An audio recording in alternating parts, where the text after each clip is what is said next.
Alright, you guys, we have finally gotten the long-anticipated post-Uber's NEL values. And while some things were to be expected, there were some shocking reveals of these values. So I wanted to discuss all my thoughts, feelings, and opinions about Chapter 240, and then do a bit of an in-depth analysis of these values, since these values show us quite a bit. So there's a lot to talk about, so stay tuned. If you enjoy my videos, please consider subscribing, commenting, and liking, since I am on the road to 1K, so any support is very much appreciated. Alright, let's start with a summary of Chapter 240. The chapter begins between Rin and Nagi with the PXG versus Munchen match having just ended, with a complete defeat for Munchen at the hands of Rin. Nagi is still on the ground when he tells Rin he is truly amazing and asks what motivates him so much, with Rin replying that it's to defeat both his brother and Izaki. That is what drives him most, and he won't stop until he gets that ending. It then cuts to the Ubers versus Bastard Field, where Izaki is excited about the fact that he won his bet against Kaiser, remembering that this match was all about who between the both of them could score more goals, which Izaki did with his 2 goals. The announcer then states that with both matches officially over, they will broadcast the values right now for everyone to see, with 29 bids currently being in the rankings. It begins to go through them, where we start to see the Blue Lock players' reactions to their bids. While most are excited about finally being on the board or moving up, we see Ryo and Nagi's reaction to having gone down in both their rankings and value, with Ryo realizing this and Nagi saying that things just didn't work out for them this time. Ryo then says what they needed to do was score and they should switch next time, with Nagi agreeing with him. We then see that Chigiri has gone up in both rankings and values, now at 5th, tied with kunigami. Bachira is at 4th due to his team not playing, and then we see the top 3, with Baru in 3rd at 130 million, which he is clearly not happy about. We see Izaki 2nd with a value of 150 million, and the number 1 player in rankings is Rin, from his hat trick, with a value of 180 million. Izaki, well happy about his value, realize that Rin is the last thing standing in his way to the top. We also see Kaiser's updated value of 320 million, and we even see that he has an offer from the same team that Rin's brother Sai plays for. Ness, seeing all this, hypes up Kaiser, but Kaiser is very unhappy still, declaring that he is no better than Izaki now, and says that he's coming for him, with Rin also declaring that he also wants to destroy Izaki. The chapter ends with Izaki thinking about the fact that he doesn't want to settle for 2nd place and wants the 1st place spot, and with the final match being against France, he will have to crush both Rin and Kaiser to get to the top, meaning that it's going to be a full-on battle. So we got a ton of information from this chapter, and I'll talk about my general feelings about the chapter towards the end of the video, since I want to dive right into discussing these values and what they could mean for our favorite Blue Lock players going forward. First, starting at the bottom of the list, it was nice finally seeing quite a few players again that we haven't seen in a long time, with the notable ones being Nanase, Zentetsu, and Tokimitsu did in fact play in the Munchen match. First, starting with Nanase, he was at the bottom of the list, but that does show that he did in fact play, since quite a few people thought that Nanase wasn't even going to touch the field since he was on a team with so many strong players. But I suspected that Nanase would at least play some kind of role in PXG, even if it's a minor one, since if the author wanted to just dismiss him, then he could have just put him on any other team. But I will discuss what I think Nanase's role will be in the final PXG match when I do my PXG prediction video.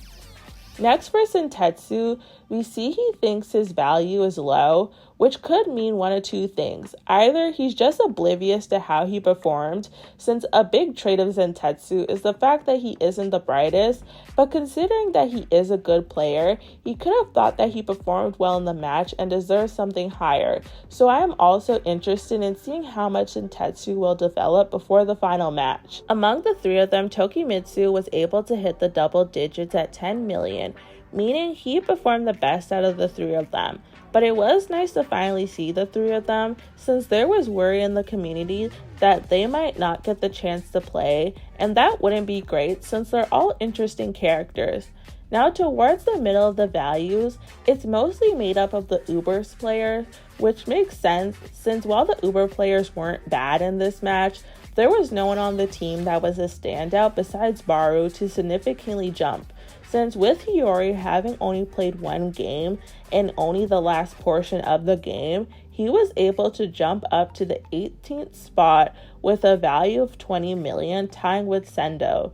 We see Hiyori say that he's okay with this value for now, showing that Hiyori has invested himself back into football and now he wants to strive for bigger things. So we will see a fully committed Hiyori enter the match for the first time from the beginning of the PXG match, which should be interesting. But I want to draw attention to one player's value and placement, which was probably the first shocking reveal from these values, which was Shidou's.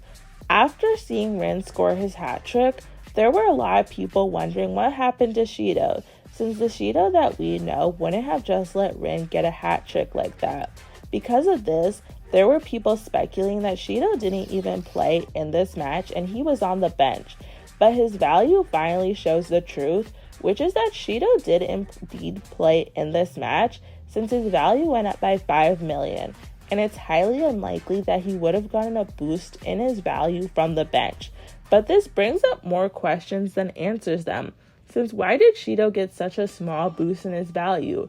Of course, we know he didn't score because Rin has a hat trick, but again, the Shidou that we know would have done everything in his power to have scored and stop Rin from getting a hat trick.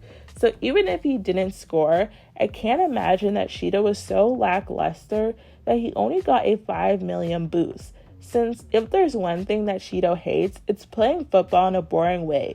Since nothing gets him more excited than the feeling of playing football in an exciting way and scoring. Because that's even with the main root of the conflict that started between Shidou and Kunigami, since Shidou didn't like Kunigami's hero complex and thought that it made him boring. So that's definitely not Shidou's playstyle. Since to put it into perspective, Nanase got a 3 million value from his performance in the PXG versus Munchen match.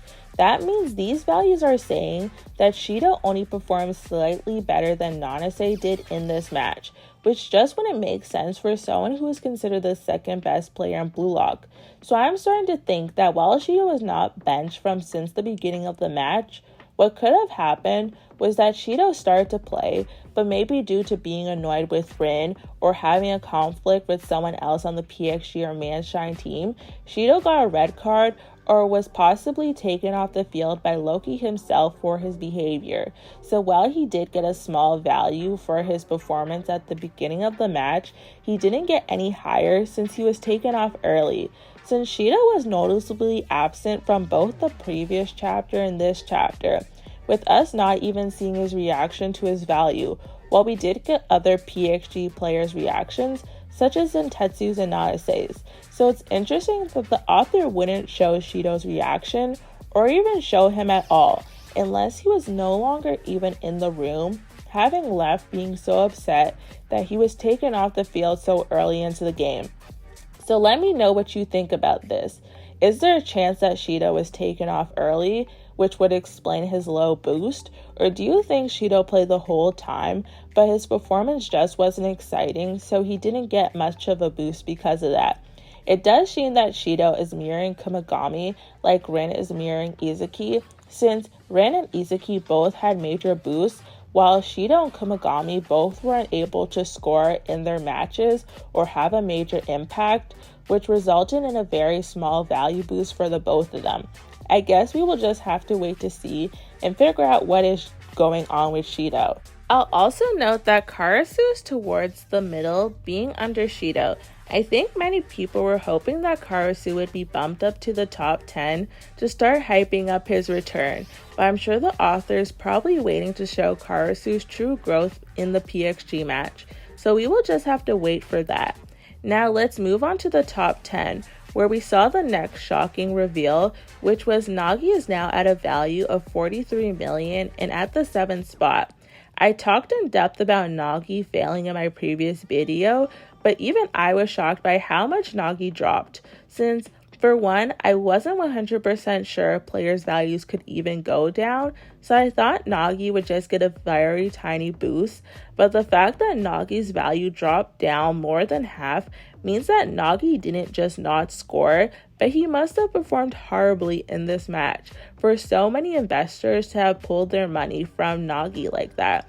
Since it's one thing if he just didn't score, but Nagi must have basically been useless the entire match, and the way he performed must have worried the investors so much that they no longer saw the potential in Nagi and dropped his value, which also unfortunately happened to Ryo by association. Hopefully this is the wake-up call that both of them needed, but we will just have to wait and see for that as well. And we see the top three, which I think is where most people were expecting the results, with Baru understandably being upset he's in third place with 130 million. Then we see Izaki at 150 million, with Lorenzo's words from the last chapter being true that Izaki's goal was indeed worth 100 million, and he has jumped triple in value, referring to the chapter title. But just like most people thought after seeing the results from the last chapter, Rin is at top with 180 million, and it makes sense why Rin would get such a massive boost from this game alone, since outside of just a hat trick, Rin was able to destroy the second highest valued player all on his own, so doing that on top of a hat trick would definitely make more people invest in him. Well, those were the major things I wanted to discuss about the actual values themselves. So now let's discuss about other things that we saw in this chapter, starting with Nagi and Rin's conversation. Since Nagi didn't seem extremely upset about losing, at least at that moment, more amazed about how much effort Rin puts into the sport and trying to figure out what motivates him, which shows the core difference between someone like Rin and someone like Nagi. Rin is someone that has a major goal and he will fight for it no matter what. Even after he accomplishes his goal, he will still take football seriously, since Rin has said since the beginning that football is not a joke to him. He lives and breathes it every single day, and he doesn't question it. He just does it. Meanwhile, Nagi is at the complete opposite of this mindset, since while Nagi found some temporary motivation for football because of Izaki, the moment he achieved his goal, he lost motivation for the sport, which is likely what is the root cause of him performing so badly. So Nagi doesn't just need to find his next motivation, he also has to live and breathe for the sport like Rin and the other Blue Lock players do, since if his interest in the sport is always just temporary, then he will never reach his full potential. So I thought this conversation was interesting, since it shows that football is just something fun for Nagi still to do, while Rin literally lives for the sport. Now, I already talked about my shock for seeing Shidou and Nagi's values, but of course, it was nice seeing Chigiri now in the top 5 as a player, since I definitely do think he deserves it and thought his previous value was too low, so it's nice to finally see respect being put on his name. And finally, Kaiser's reaction to this whole situation is interesting. Outside of Kaiser getting an offer from the same team that Sai is on, which is something I might discuss in a different video, there has been a lot of emphasis on how upset Kaiser is about Izaki's growth and about him scoring more goals than him in the Ubers match. Plus, the final panel showed Kaiser, Rin, and Izaki all having a final showdown, which means we're probably going to see a lot of interactions between the three of them in the upcoming match, and that Kaiser is not going to go down easily. So we are probably going to see Kaiser's best performance yet going into the PXG match. But this chapter gave us a lot, and it might have not been as hype as the previous chapter, but it gave us a lot of information that we needed. So hopefully the next chapters will be like that as well. Anyways, this is the end of my video. Let me know what you thought about this chapter and which bit surprised you the most. For me, it would probably be Nagi, since I know I just made a whole video about Nagi's downfall, but I was not expecting him to drop down over 50% of his value. Nagi's stocks are not looking good right now. Also, if you made it this far into the video, my next video should be a theory video. but it's a bit of a wild one, so make sure you subscribe and have your post notifications turned on, since I realize I haven't been advertising that. Alright, well, I'll see you guys in the next video. Bye!